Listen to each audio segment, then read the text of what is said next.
I've curated my LinkedIn to show me what I want to learn. And part of this is prompting. Part of this is then giving yourself time to do the work. And you just start small. Start with 5 to 10 minutes a day. And then you figure out how it's working, how you're using it, and also getting your team to realize, guys, if you're depending on me as the CEO to know what's happening with everything, like we are completely screwed. Welcome to the AI Advantage, where modern leaders decode the future of tech. I'm Solomon Williams, founder of Solonauts. So here, it's no noise, no hype every week. Sometimes it's just me, and sometimes it's the brightest minds in tech, breaking down what it really takes to grow smarter with AI and automation. Let's dive in. Hello, thanks for joining us for the show today. So today we have for Brianna, that's for the CEO for the Dr. Contact Lens. So Brianna, thank you so much for joining the show. Just tell us a little bit about yourself and so forth. Sure, Solomon, excited to be here. As you're listening, you can find me on LinkedIn at Brianna Rhue, that's Brianna Rhue. LinkedIn is my jam. So please connect with me there. But little history, I figured out what I wanted to do, kind of, in second, third grade. I was a patient and needed glasses and went into an optometrist office. My dad had 2 optometry friends and just fell in love. And then went to optometry school, became a doctor, thought really I wanted to be a private practice owner, which I became in 2015, bought out my partner in 2022. So I had really good partnerships, really bad partnerships. And then in 2016, 2017, my girlfriend and I, we just saw what was happening in the eye care industry with patients coming in and asking for copies of their prescriptions. Like, guys, we don't make money on your eye exam portion. We make money on selling you what we prescribe. So when you come in and you get this great eye exam and you ask for a copy, like that hurts you as a patient. And so we know that we weren't making it easy. So how hard could it be to build, Solomon? So we launched Dr. Contact Lens, which help private practice owners connect all their hard work back to their practices. And so it's a CRM. For 2 years, I thought we were building a website. It is not a website. We have built this immense tech company. And so now morphing from co-founder, tech entrepreneur, female founder, having 2 kids along the way, and becoming a CEO and all of that. That's what I'm excited to share with you here. Some bumps, obviously, along the way, but how I methodically now have made that transformation myself.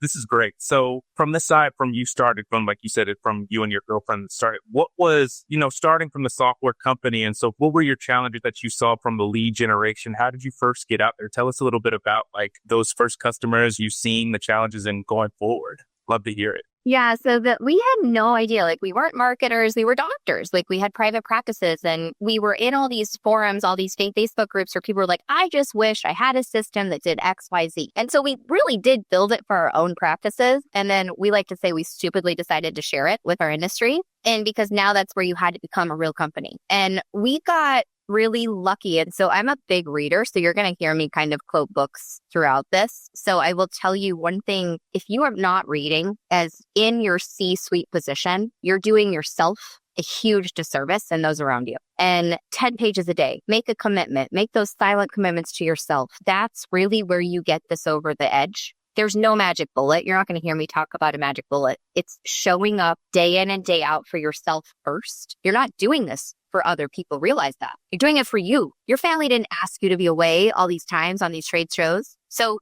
there is an ego side here, and that's okay. But figure out your purpose to where work for you is fun, but that looks like work for someone else. So with having it to, because you having to adjust for that and the books that you've read, was that just an evolution of just taking those books and kind of picking up just, we could have done this, we could have done that. Just help us to what were some big points that you've learned just from the books that you've remembered to help move forward as being a CEO, being in this new role, was trying to provide this new service? Yeah, I think what I'm beating myself up about is the consistency that you need early on, the focus that you need early on. And granted, when you're building a tech company, you're running dev, you're running partnerships, you're speaking, you're on the trade show floors, you're doing the demos yourself, you're trying to figure out marketing and HubSpot. And now you got to make your first hire and then you got to get them trained. And so it really is, we both know, Solomon, you cannot scale chaos.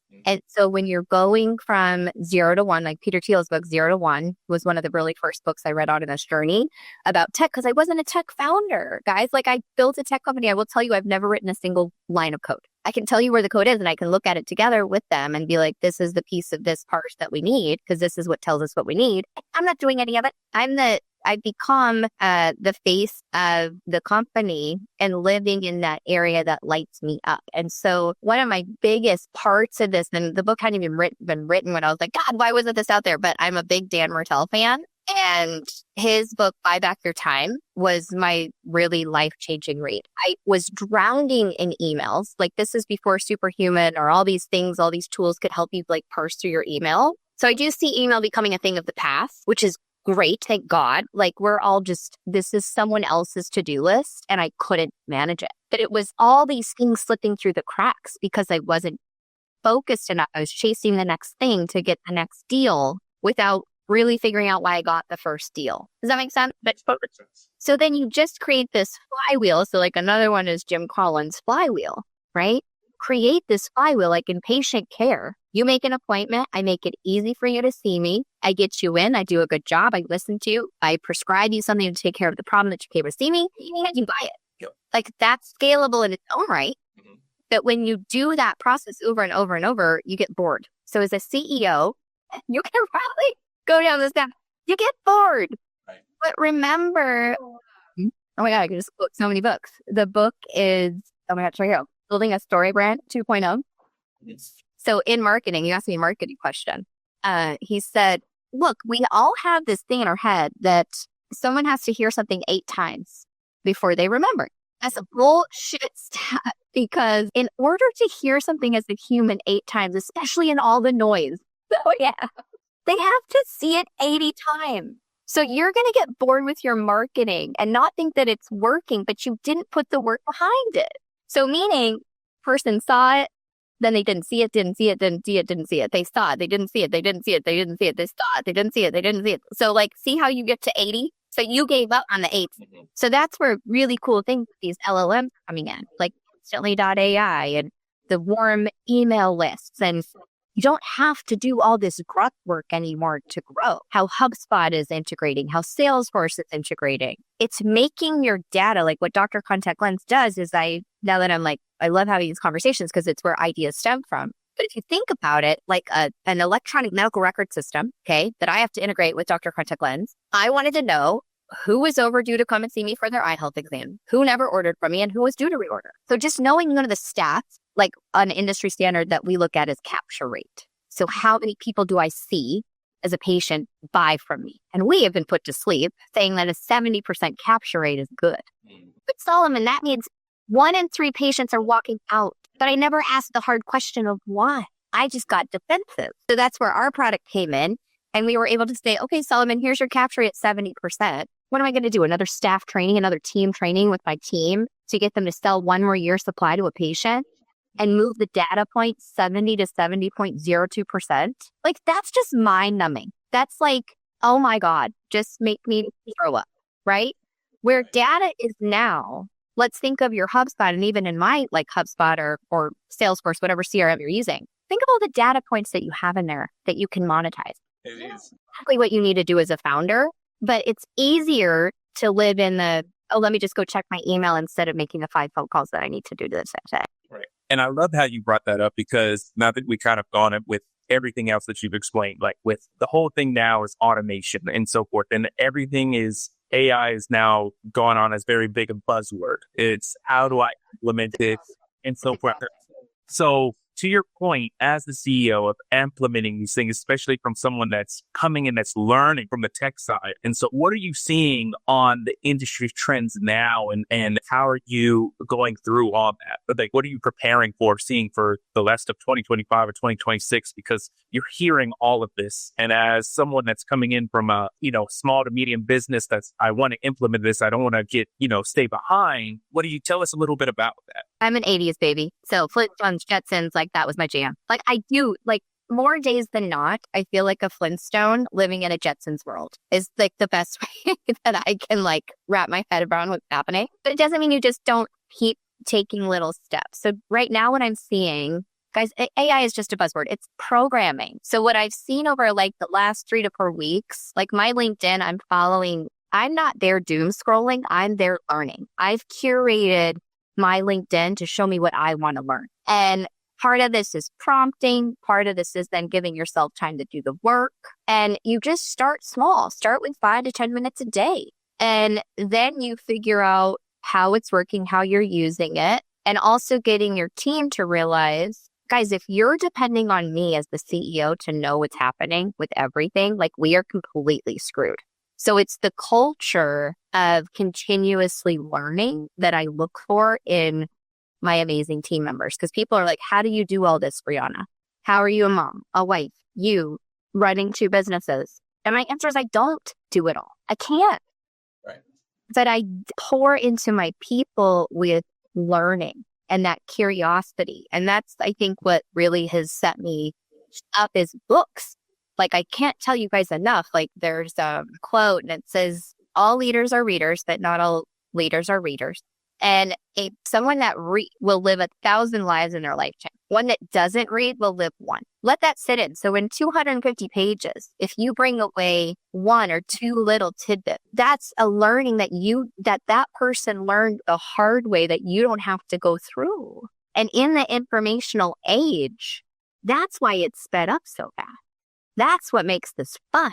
But it also does rock your purpose. I think and as you mentioned, use, with having with books and so forth, does, because I'm beginning to read more, as exactly to the point of what we discussed earlier, with that and taking away, because everyone now is trying to read online and trying to kind of keep up with the short bits and kind of keeping into the fact of, generation, how you've implemented LinkedIn and how you've picked it out to point into what you want to look for. And so how has that impacted the business side on you taking, because the whole part of the automation, as you said, is just programming. So you're taking time back from those repetitive tasks and so forth. So how has that improved on, Dr. Contact Lens as a whole?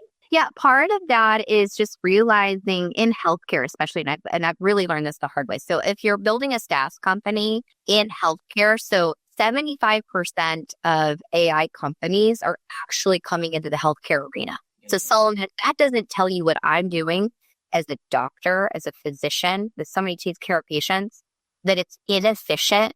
I don't know what will. Okay. But what we do to take care of patients is so inefficient. But now in the healthcare space and healthcare SaaS, and that's where I get so frustrated, is because it is one by one by one. Yes, you can get these bigger deals. But again, you have to like show that you're going into a workflow. And healthcare's trust. If I mess up on someone, like, yes, right now it's a box of contacts or glasses, it's pretty easily fixable. I'm not like going to kill somebody, but they can get a serious eye infection if something goes wrong, right? But that's the difference in healthcare SaaS, is it does scale so differently than just a normal SaaS company. And it takes so much patience. The joke in my family, my sister's a first grade teacher, is she has patience and I see patience. And so what I really had to work on is my own patience. And again, that high achiever, another great book is Positive Intelligence. Like, what are your limiting beliefs? Because we all have them. Right. Given to us as kids. So there's a quick quiz you can take, like 4 or 5 minutes long, and then you can do the course with it if it's calling to. But oh my God, the limiting beliefs that you have to overcome to go 10x or go from 2x to 10x, it's massive. And you're going to leave people behind, and they're going to be pissed that you left them behind. Like another Dan Martell is, he's like, leave them in the reality they created for themselves. That could be your spouse. It could be a friend. It could be your colleagues. Like, I get punched in the face all the time by my colleagues because they won't spend $300 a month on something that's going to make them $1 million.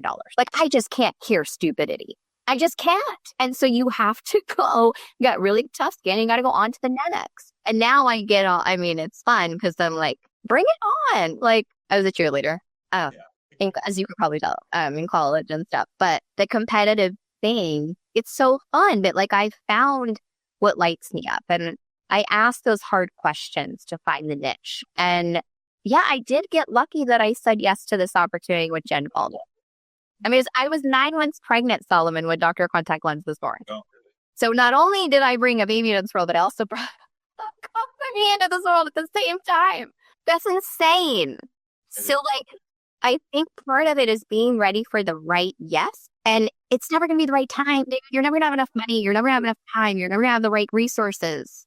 But like, what's your gift that you want to share with the world? Like, quit playing so small. And I'm telling you everything that I keep telling myself. Like, it's all written here in my journal. Like, if we went through, these are like my things that I tell myself every day. It's right here. Text me. And this is my fun one. Like, my son picked this one out. He look. I love it.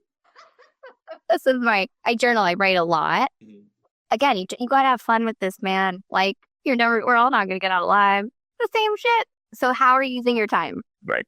So that's on the time management side. So everything on exactly as you said, as I think as, especially for myself as being owner, it's mindset, right? It's the beliefs. Because as you said, there's always going to be this belief of I'm not doing enough, or, I'm not getting those right leads, or, things are going on. I'm not staying up to date.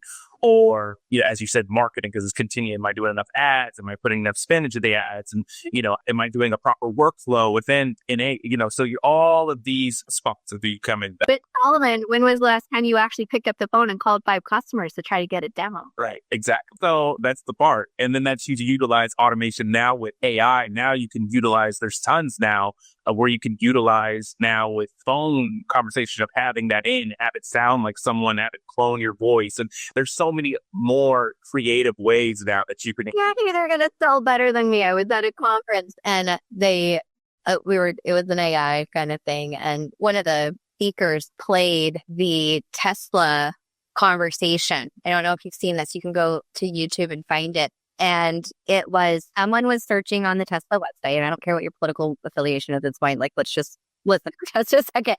But the Tesla, a bot called the person that was on the website. They had a better conversation than a human ever could have had to get them to the Tesla dealership for an appointment, which the guy ended up doing and ended up closing a deal 24 hours later. Wow. Think about that for a second. It was more distinct and asked better questions and didn't get defensive in the sale.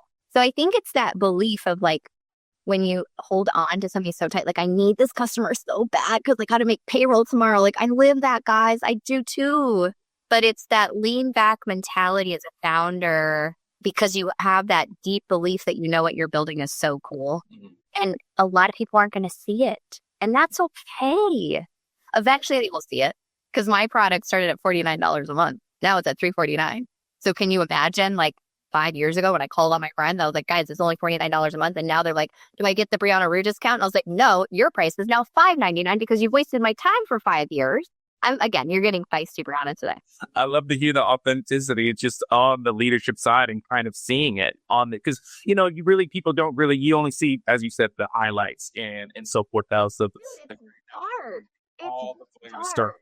Right. So with that, in the current state now with Dr. Contact Lens, and what do you see that's working well with you now, and what has been frustrating and so forth? And I mean, what's so frustrating, again, where no matter what objections you come over, I just can't cure stupidity. Right. And if I care more about your business than you do, we are mismatched. So I think it's understanding that early in the conversation that there are so many other leads you can do, that in between all of the no's, there are those yeses. And just like we're wired to always go to the no, or always go to the bad thing that happened that day, like you saw 25 happy patients today and one left you a bad review, and you're worried about the bad review when 24 said something good, that sucks. And you're making a decision off that one time, like we call them zebras, Solomon. So in the healthcare space, our unofficial mascot of Dr. Contact Lens is the purple zebra. Okay. So the story is, if you're in New York City and you hear hooves behind you, most likely it's a horse, not a zebra. Okay. But when we're doing sales, they're like, this one time in 1998, I had a patient that ordered 4 years supplies of contact lenses. So I will never trust something like Dr. Contact Lens. And I'm like, that's a zebra. So you're missing all these opportunities because of this one thing. And you're making a decision based off that one thing without asking yourself really good questions. That's where these LLMs, ChatGPT, Claude, all these systems, as a founder, if you've not created your personal board of directors and asked yourself, like, one good prompt is just about your beliefs. So in like the chats that we've had, show me my 5 blind spots. Show me how to overcome them. You can have these conversations and then it can prompt you back questions, right? So it is this back and forth because you can't ask those questions to your team. You can't ask those questions to your spouse. Yes, you have maybe one or two people that you can bounce ideas off. Like this is as much therapy for me, Solomon, as any of the listeners. So when I go home and I'm like, oh, I got a big deal today. And my husband's like, well, my life hasn't changed yet. And I'm like, he's like my number one hater. Because it's been a lot on him, right? And he didn't ask for this.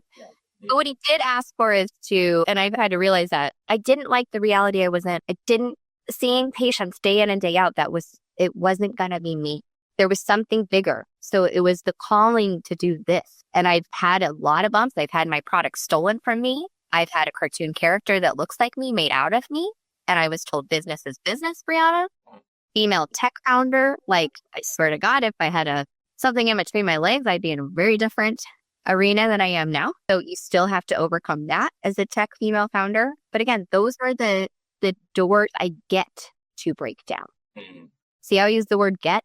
So it's mind talk. It's mind speak. It's mind tracks. Like I closed a deal not too long ago. And I mean, it was just years in the making. It took me 5 years to get this big deal. But the one I'm telling you about is really funny. So we got to know each other really well. And he had said that he'd just taken his kids to the Limp Bizkit concert. And like Limp Bizkit was like my days, like in the 90s, right? And I texted him. I said, before you open your email that I just sent you, listen to this song. And I sent him the Limp Bizkit Rollin' song. I was like, keep rolling, rolling, rolling, rolling. Like, and so he opens, he's like jamming. And that's, again, it's the genuine connection that you have as humans to humans doing business. Yes, your product has to work and it has to fit into their flow and all these things, but it's relationship. So all your followers, all your stuff on Instagram, all your LinkedIn people, do you actually reach out to them? 99.9% of you guys don't. Right.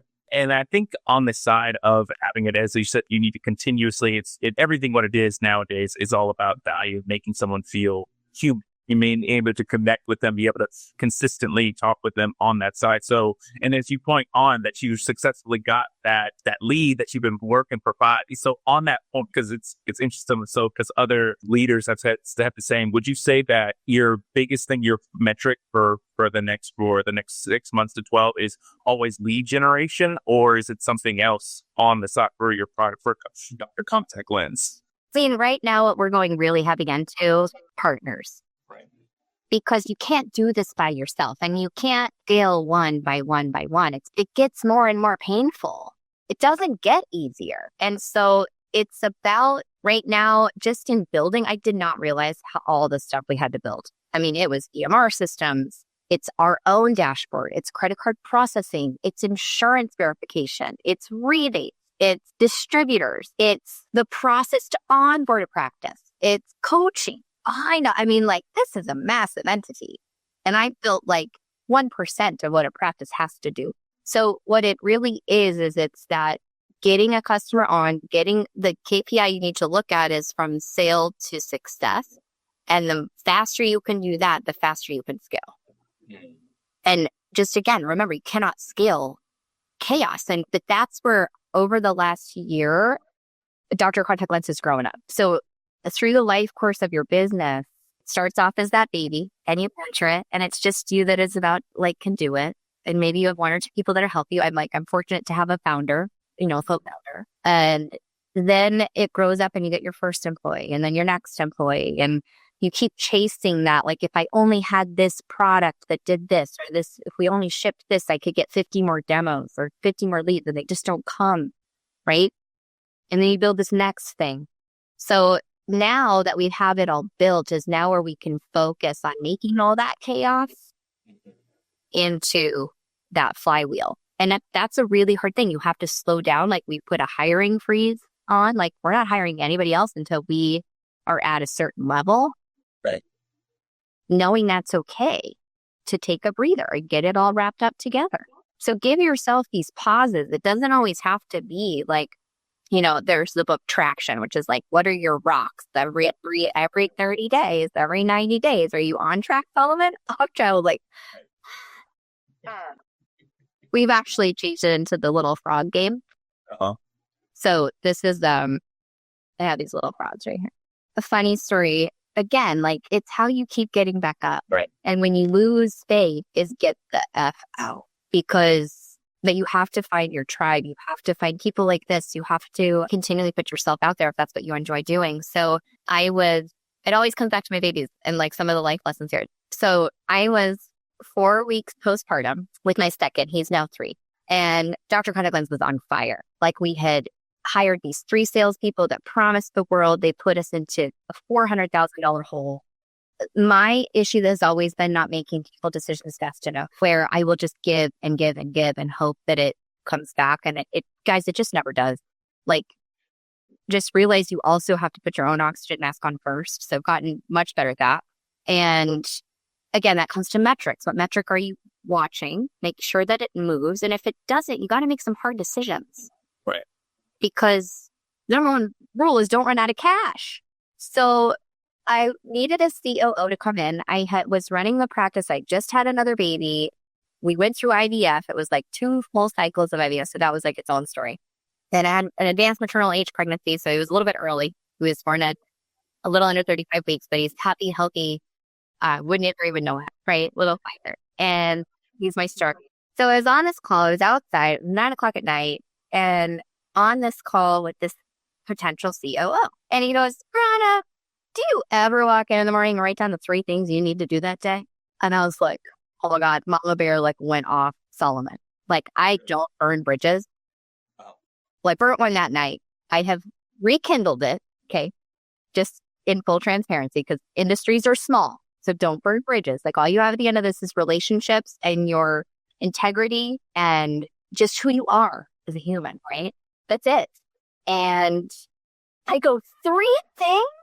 You think I have 3 things on my list? I said, what I don't need is a list of 3 things.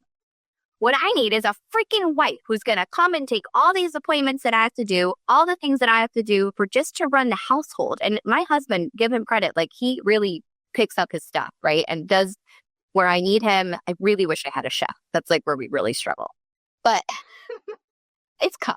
So, I mean, you can see just like I blew up. And when I reflected on that, when I gave myself time to cool down, then he told me, like, he's like, you got to fire your sales force. You got to get marketing. It's just not these little things. So he was telling me all the things I knew I needed to hear, but it was delivery. Okay. Like, understand where I am. I just had a baby and I have 2 businesses that I'm trying to take care of. Dr. Contact Lens is scaling and it can either go up or it's done. So I'm in a very vulnerable place right now. Honor that. But give someone, if I'm asking you for knowledge, make sure I can hear it. And if I don't hear it, change the delivery a little bit. Okay. So I replayed the conversation. I was like, 3 things. What did he mean by 3 freaking things, Solomon? Like, using different words in there, but it hit me. So like 6 months ago, I was like, oh my God, it was 3 things, not 3 things just on your never ending to-do list. We all have that. Okay. It's 3 things you need to do that day that will move your business forward. So what we came up with, again, I'm all about fun, was your 3 frogs. And they're very heavy. They're very psychologically heavy frogs. You can get these on Amazon. Or you can find me on LinkedIn. I'll still do some. So your 1 frog is 1 hard thing you need to do that day. Yeah. 1 easy thing you need to do that day. And 1 thing that will bring you or somebody joy. And you move the frog. And so this is my joy frog today. I knew I was getting to talk to you and I love shooting podcasts. So he moved over to the side of my desk. And I know what my hard thing is to do today. I know what my easy thing is to do. So if you do that day in and day out, by the end of the year, that's 720 tasks that you accomplished. So in Atomic Habits, it's about the little things.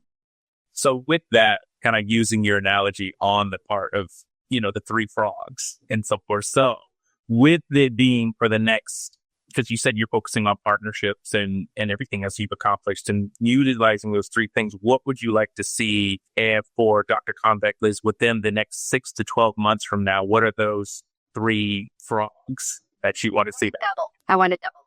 I need to double. It's time. It's time to go pro. It's time to show the industry what we built. It's time to do it. Like, we have all the things. And I didn't realize how much we still had to build even 2 years ago. I thought we were ready then. And again, you just keep doing it. So doubling, that's focus. So through partnerships, through leadership, through like my LinkedIn part of coaching, like if you are a CEO without a coach, what the F are you doing, man? You have to have some form. And I've got like 3 I can call upon. One is regularly, but also my COO kind of acts as my coach too sometimes, because we ask really deep questions. And there's a lot of tears that get cried in this office. So, but again, you have to know it's just focus. So follow one course until successful. So it's always on that side. So kind of goes into scaling it and bringing it forth. So that's the big, would you say that that's kind of like the major challenge now, is having it to like, how do we show the market that we're ready, that we've scaled to this canvas, as you could say.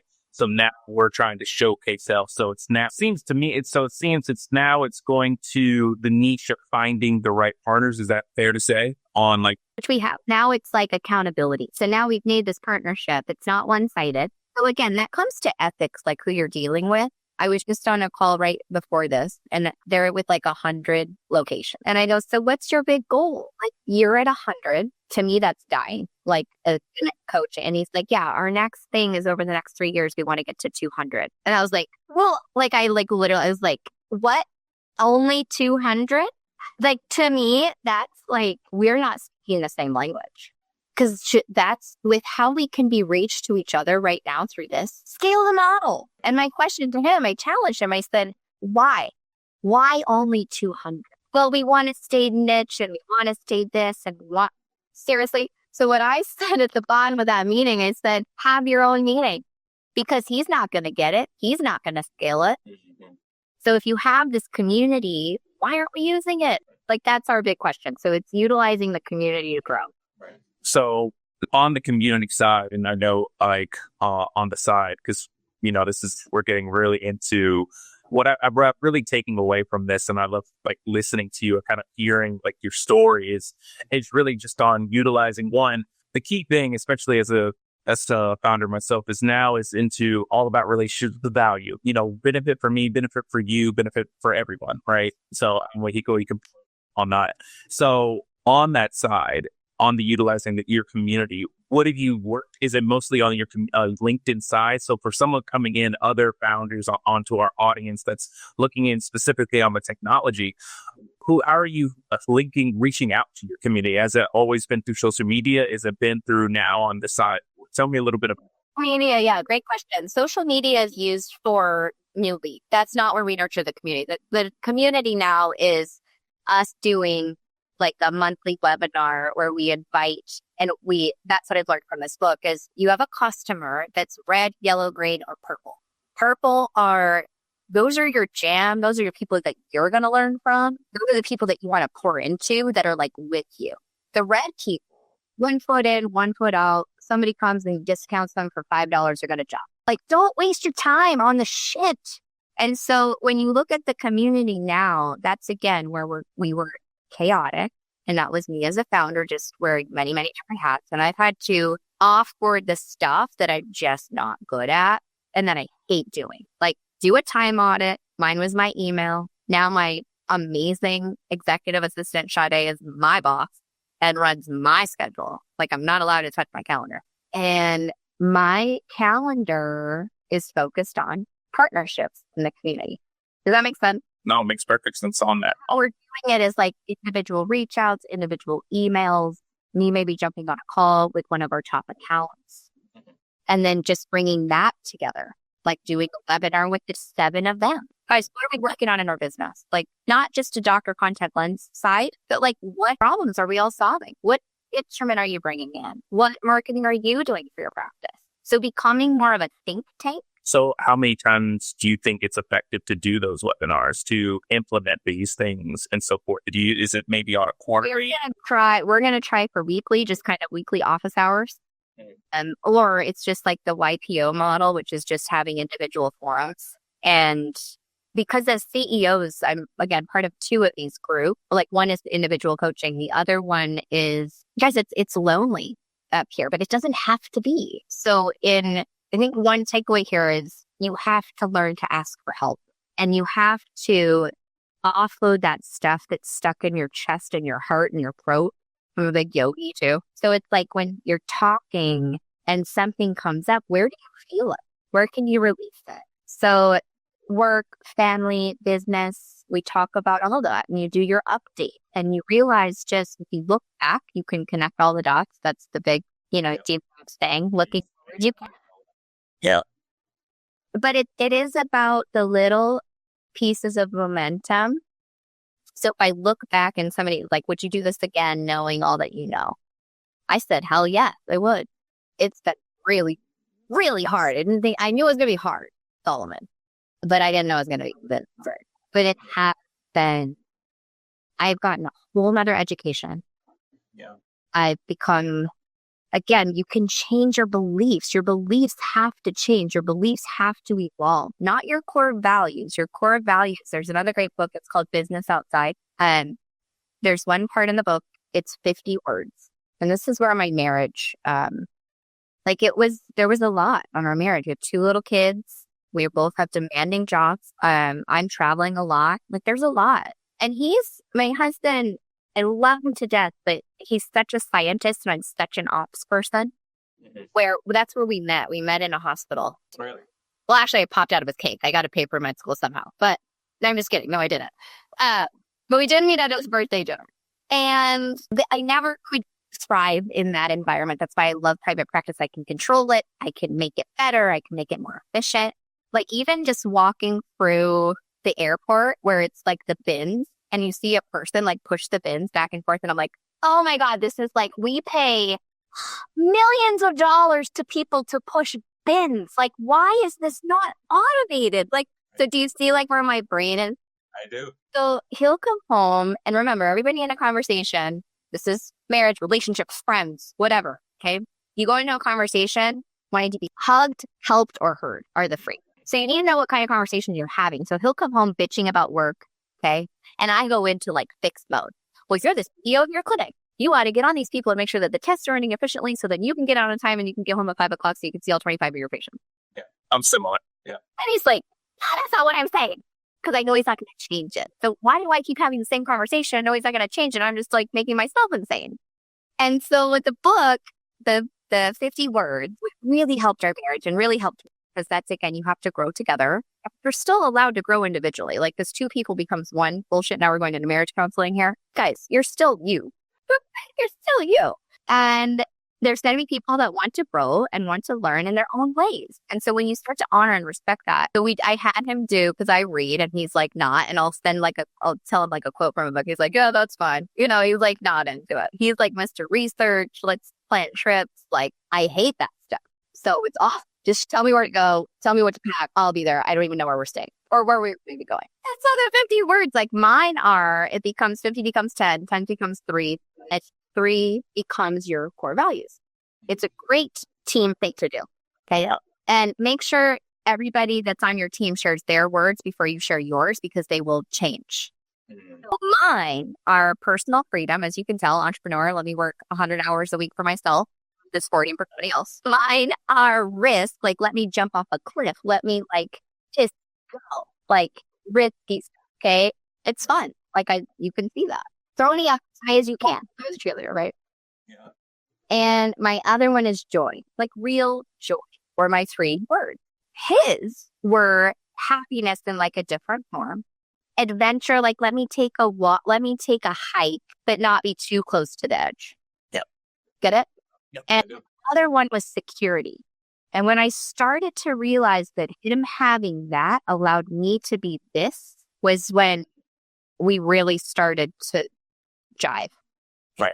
Again, like it's in that messy middle of marriage, right? Yeah. But you really have to work on that. But when I realized what his core values were, I don't think I knew what they were, but I couldn't like speak it.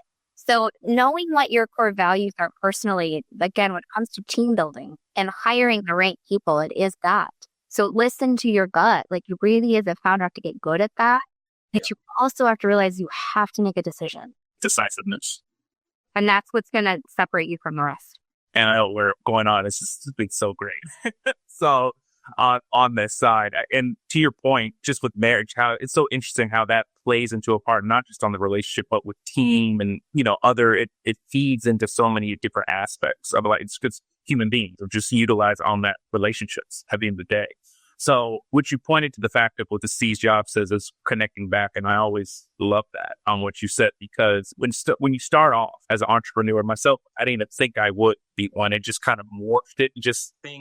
One thing led to another and so forth else. I really like going off. I love like the Neville Goddard and everything on that side and kind of placing in. But it's interesting on the end goal, what you see as an entrepreneur, the end goal of what you want to see yourself and the vision, as you say, and then the journey. And as you said, the journey, if you had no idea all of these things and sometimes you focus more on the outcome versus there's different parts you have to enjoy the journey and the outcome because it helps you to build up. All certain things come into your, in my personal opinion, things come like fit in and you can kind of reverse engineer and see, oh, this is what I had to do. And this happened and this happened. And you kind of look back connecting into it. So I love that to your point, because I think of the same process and that helps you to grow by the end of it, of where you got to Dr. Contact Lens in the next year on the partnerships and so forth. In your congratulations on that partner, you can say, oh, all of these pieces come in the webinar, making sure on your values, on what you've had with your husband, listening to security and, all of those points, comes in and helps you as a woman and it helps you to get to that vision that you had. And, you don't see it until at the end. So I love that on that side. This element, when we're talking about vision, because I think it's like a fluffy word that no one's really been able to really kind of pin down. The best one that I found that talks about this really specifically is Beyond Entrepreneurship 2.0. Yep. And he talks about the vision, mission, core values. So your vision, and I lived through this both ways, your vision should be so big that it's something you will never reach. It should outlive you, okay? Meaning my dad, my mom, they had a furniture business their whole life and so much knowledge there, but he didn't have a big enough vision. And I suffered actually with that now looking back, that my dad's vision should have been so much bigger than what it was. Like he was so good. He's so good. But he got to the end and he didn't have a successor. So they just shut him down. All that knowledge, all that equipment, seeing it sold off piece by piece by piece. I mean, it killed me. Okay. So his vision didn't outlive him.